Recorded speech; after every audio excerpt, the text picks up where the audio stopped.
Hey everyone, my name is Tim Wright. This is the Western School of Initiatic Gnosis and Theosophical Mysteries. Welcome to the first video on a series which is titled Elus Coen, The Reintegration of the Mind. As many of you may know, this has been a 20-year long obsession and fixation for me. I first heard about the Elus Coen in a series of monographs from the International College of Esoteric Studies on Martinism, and uh, and I heard about this thing called the Treaties of Reintegration, and I was like, "What is this?" And I think there were some kind of general ritual in there, and I was like, "Wow, this is amazing." And so I I tried and tried to study this very obscure, very difficult to find system, um, and I couldn't find anything. Everything I did find was in French. Nothing was available to English speakers. So we really had nothing, and that was a really big challenge. That was frustrating, and I went that way for I want to say 15 years or so. It was about 15 years that I just went through trying to find out something about the Elus Coen, something about Martinists, other than the very easy to find stuff. Then all of a sudden, something amazing happened. There was a group that popped out and started making available primary sources of Martinism and primarily the Elus Coen way back in 2018 or so. And then they started on academia.edu, they started sharing all this stuff to the public for free.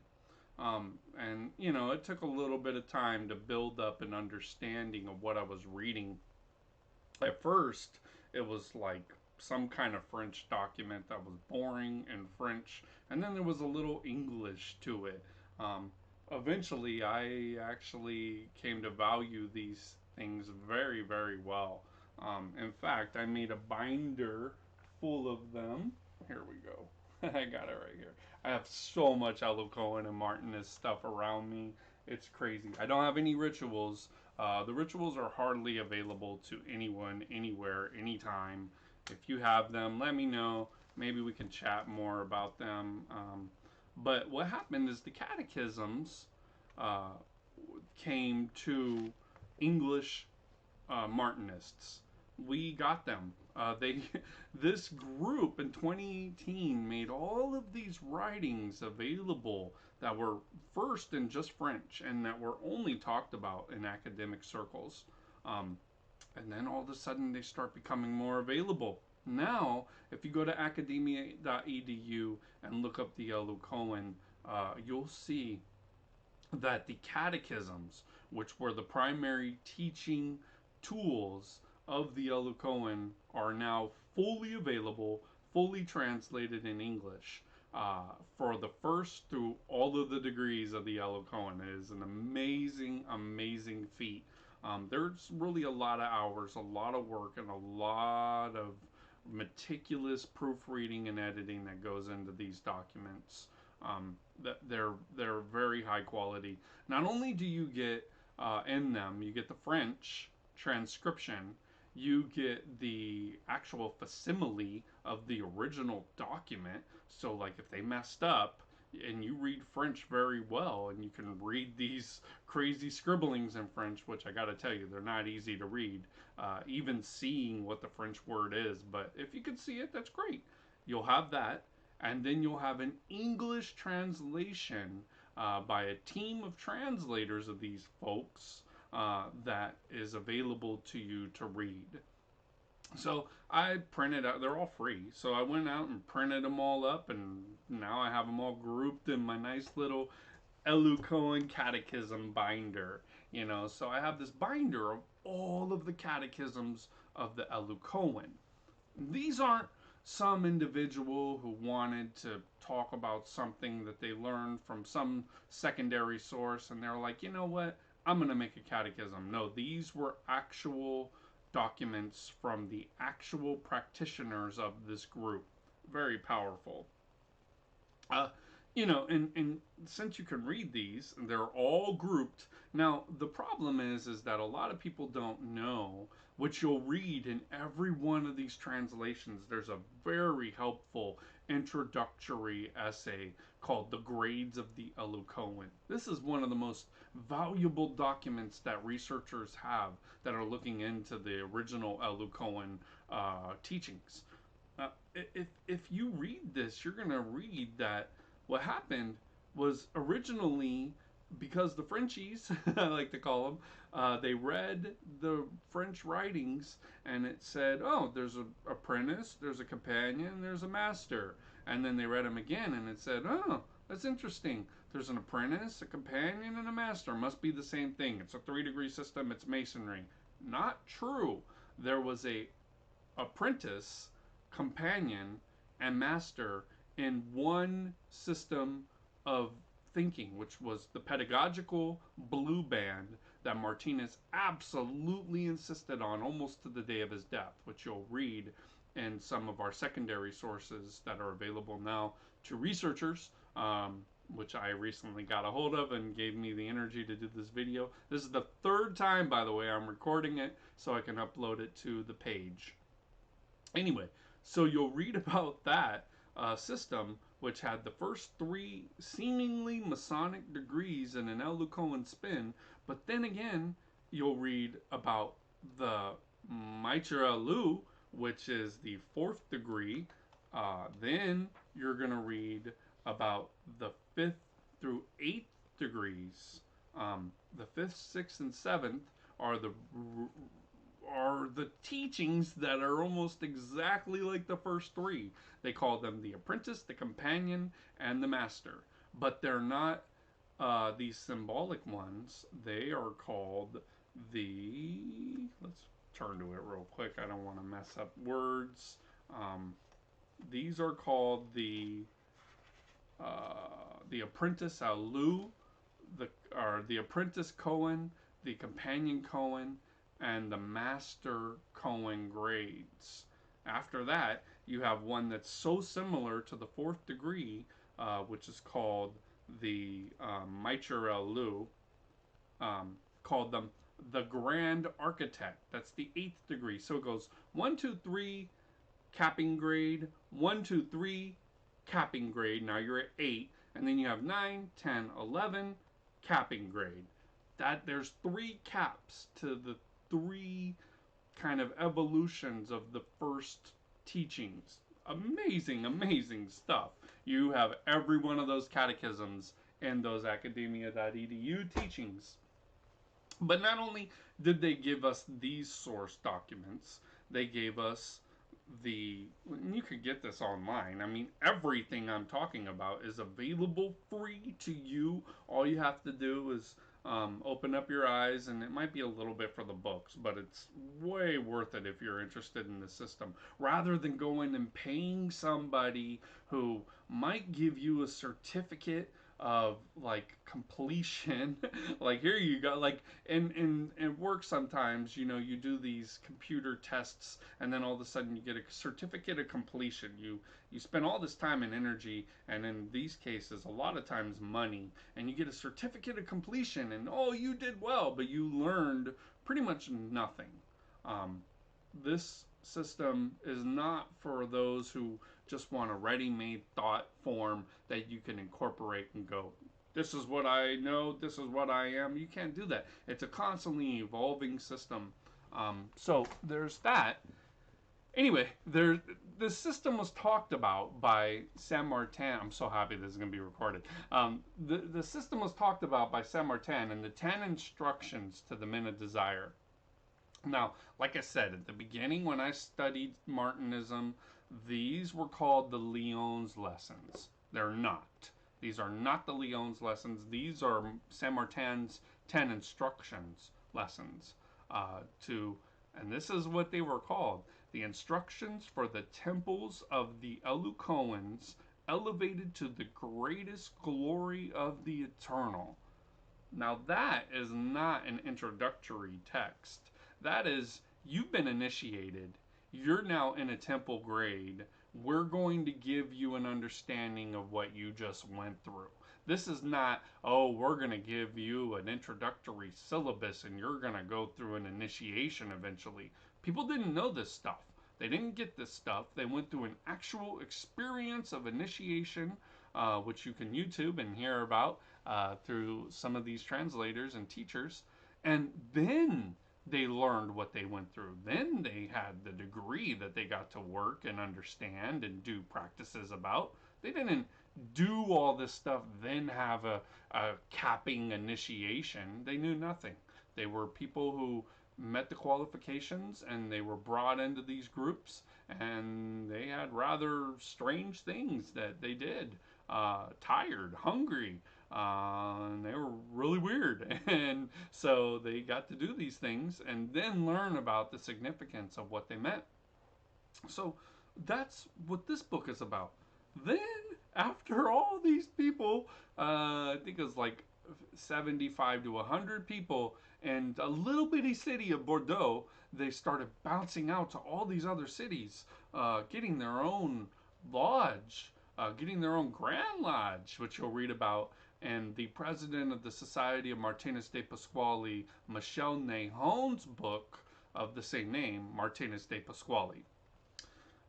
You're going to hear about all of this in these documents, all of these sources that are now available in French, but some of them, like I said, the catechisms, in English.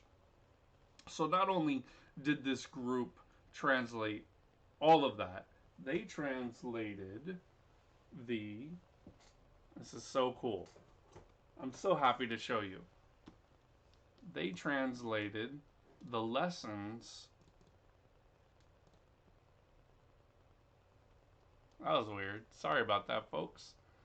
They translated the Lessons of Lyon. Now, the Lessons of Lyon, these are the real Lessons of Lyon. What are the Lessons of Lyon? The Lessons of Lyon are a group of usually a page or two lectures that were given by those who were the teachers of the Elus Coen to all the initiates. They had classes, and when you came to their class, it's kind of like the old ways PowerPoint presentations. They were like, that's what the translators talk about it being. Translated by Alex Bushman and edited with a commentary and footnotes by Paul Edward Rana. Now, this book is a phenomenal accomplishment. With over, I'm looking at the lessons, there's 117 lessons, 477 footnotes of commentary throughout the book, and instructional diagrams, helpful things, as well as a few other things if you know what you're reading. I didn't even know what was sitting in my hands until I was reading a French book by Jean Vivenza of Jean-Baptiste Willermose's RER. There was a group that he called the, I always mess this up, Rectifique Ecossier Rite, the Rite of Rectified Scottish Rite kind of thing. I don't know, I'm not a historian, I'm just a researcher. But I can look up the word. What happened was Willermose got into Masonry at a very young age and started practicing Masonic stuff with some of the biggest Masons out there, and all of a sudden was like, nah, I don't like the way Masonry is going. Similar to how Saint Martin in the Illuminism period was like, I don't like where education's going. This doesn't seem to be in the spirit of what we did as Masons before, so we're not going there. And that's when he wrote the spiritual book, really, of Errors in Truth, which sounds like garbage when you're reading it in French because it's just paragraph after paragraph. So it's Saint Martin's writings are really hard to read, but in these writings, they weren't these big old treatises that were written in order to like stump people. These were clarifying teachings. So the Lessons of Lyon were written and actually orated in order to teach the system of the Elus Coen. So in 117 lessons, this crew, again, who did the translation of all of these catechisms, got together and did this book.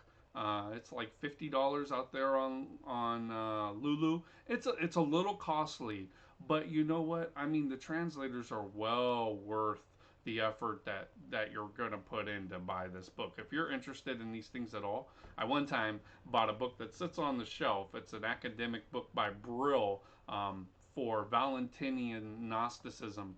It's a good 500 pages, $100 book. It was $100 for that book. One of the most expensive books I've ever bought.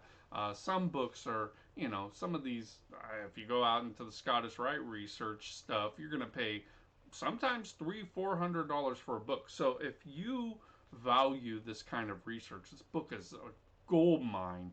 Not only, like I said, with the large commentary, but the translation of lessons that were not known before. Which, since we're talking about the primary source itself, I wanted to tell you about. So this book was done off of multiple sources, but primarily the French book of Robert Amadou. So Robert Amadou translated the French library with the Lessons of Lyon and made it available.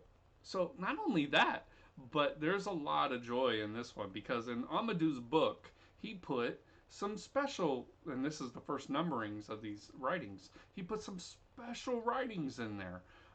In France, at the time of the Elus Coen, Joseph Pernelle de Lier was the archivist of the Elus Coen. He has many, many, many writings that were attributed to him, most of which are those catechisms of the Bibliothèque Municipale Grenoble. But these writings he kept in notebooks, and he made them available to students. So part of the writings included these actual meetings, according to Dominic Clambeau, the actual meetings of the Elus Coen in front of Martinez. So these aren't just secondary students wanting to make their own school. These are actual reports and notes of teachings that came from Martinez.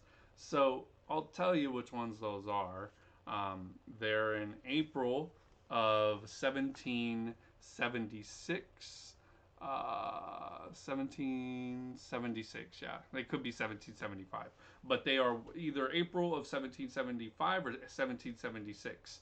They are the numbers of writings that were put into Amadou's book that were not available to anyone else in French at that time. He collated them from the library. So, when this was given to the translators, they put it now for us in English. So you have in English actual reports of the Elus Coen. It's amazing. These aren't just people who kind of heard something through the game of telephone. These are actual notes that are taken down in writings by those who were in meetings with Martinez.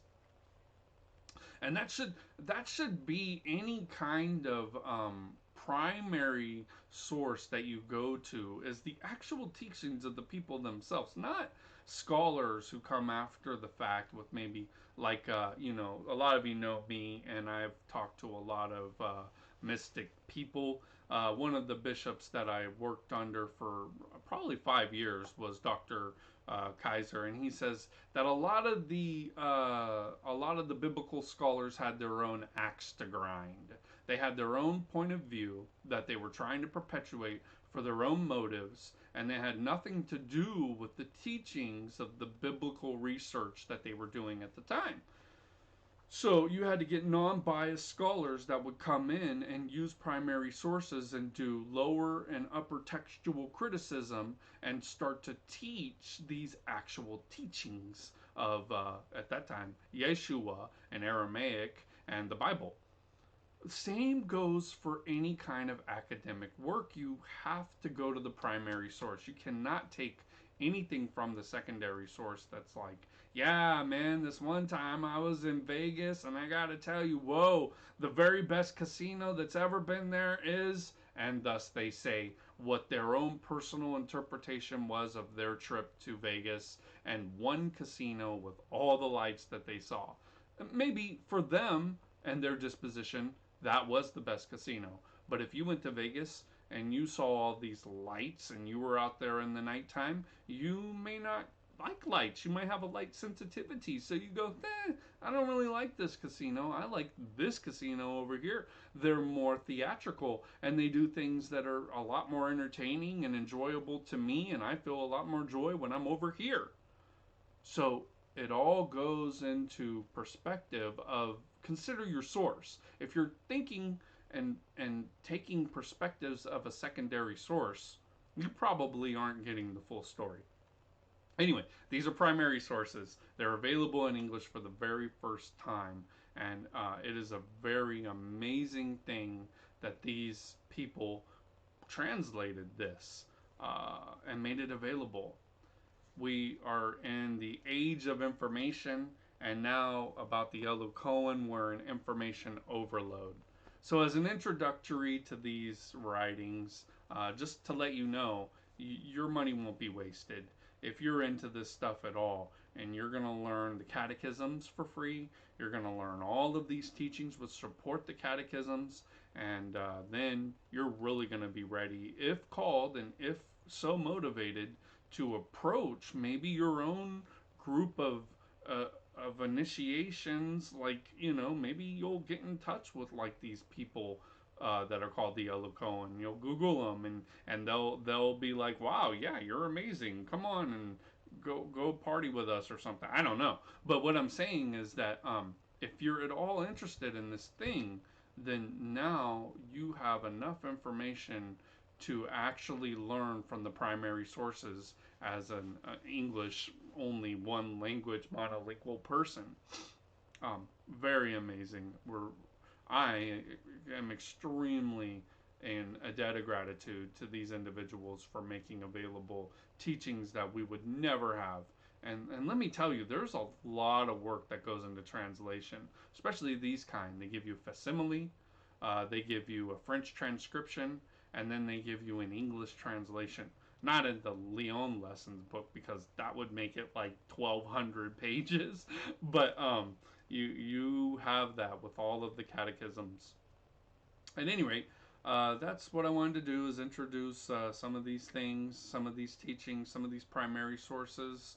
Uh, what I think I'll do next video is we'll look at the article, which is fascinating me, in Seven Seals, about the women that were introduced into the Elus Coen. That is a hot topic right now, not only everywhere, but especially in these initiatic and mystical circles on Facebook and everywhere else. So we'll talk about that.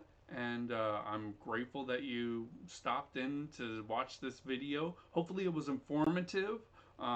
I could go through a bunch of stuff, and we probably will. But I wanted to, in the other videos, I went over other stuff that I'll probably put in future videos. But I'm running out of energy, and I just wanted to let you know about these books, about these sources, about these catechisms, and about these amazing enlightened individuals that that are pretty much going to shape your worldview from here on out if you're interested. Thanks for stopping by.